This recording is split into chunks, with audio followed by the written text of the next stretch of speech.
after we got off the air yesterday, Mike, you were in studio with Michael Lombardi and I. A lot of news comes out, the most pressing of which, from a long-term perspective, even though he's expected to be back by the start of the regular season, is Charger quarterback Justin Herbert week to week with a plantar fascia injury to the right foot of Justin Herbert. Likely not going to see him at all in the preseason. Now the question becomes, how close to 100% will he be for the regular season? And not only that, Mike, it's with a new coach, new system, Jim Harbaugh coming in. How many reps, how confident will they feel in Herbert being fully integrated in that system come week one?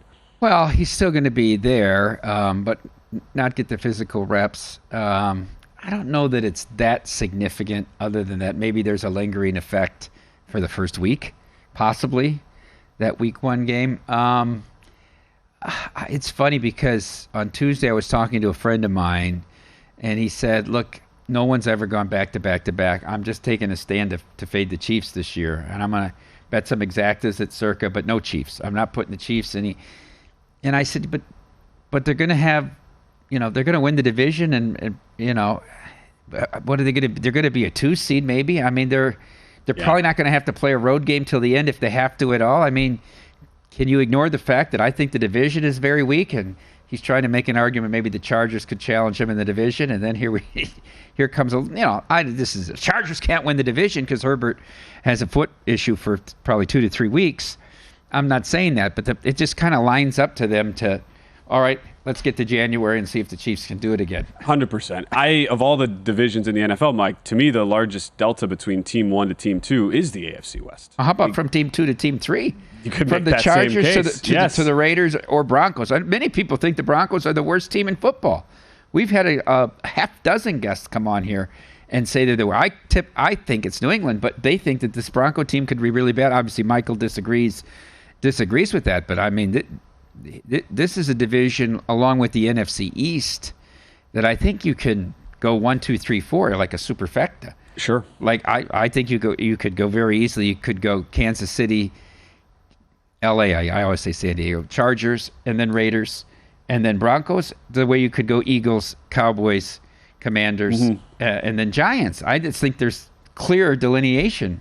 And there's not any muddling of one of these teams that's a 3-4 win the division or anything like that. I'm with you. I think where it gets a little more, there's been some disagreement in the market is, I think it's kind of consistent that the Chargers are that second power-rated team in the AFC West, but it's, how good are they? And the assumption, everything I've heard from people high on the Chargers is, well, as long as there's an adult in the room, now that Jim Harbaugh is there, that's automatically going to take LA immediately to another level. I push back on that by saying, look at the roster. I mean, this is still a defense that is in complete shambles. It's a bottom 10 front 7, bottom 10 secondary, young players all over the place that isn't going to just by week one naturally look like a playoff contender. And while the offensive line is very, very good, when Herbert returns to being fully healthy, you have a lot of confidence that they'll keep him upright. At the same time, Mike, I look at where they're at running back, wide receiver room, especially with how much they struggled to get production out of their young players last year that they invested in. It's not a situation where I just automatically expect Herbert to put up giant numbers, at least right away. So I'm further down, I'd say, on the Chargers than most, simply because of how long it takes in the NFL. Just because you have the name doesn't mean week 1, week 2, you're completely all things are put together for a playoff contender. I'm torn about betting this win total over. And the reason is, when you go back, and it's so far removed that I think it's not in the front of people's minds what a quick turnaround Harbaugh had at San Francisco. I mean, they were awful for 10 years. Singletary to Tom Sula, and they didn't make the play. And he comes in and goes championship game, right, and a Super Bowl with Kaepernick and Alex Smith. I mean, everywhere he went, to Stanford and San Diego, I mean, the turnarounds were quick, right? The other part, the devil on the other shoulder that says don't make the bet also says he's got a long leash here. I mean, there can't be any heat on Jim Harbaugh if he wins 7 or 8 games or even 6 games this year, right? He's going to be given time to turn this program around, and I don't think he has to necessarily make decisions to win today. I think he builds a program. I agree with Michael. He gets them tougher at the line on both sides of the ball. So I really thought this total would settle at 9 because of all the love for the Harbaugh move.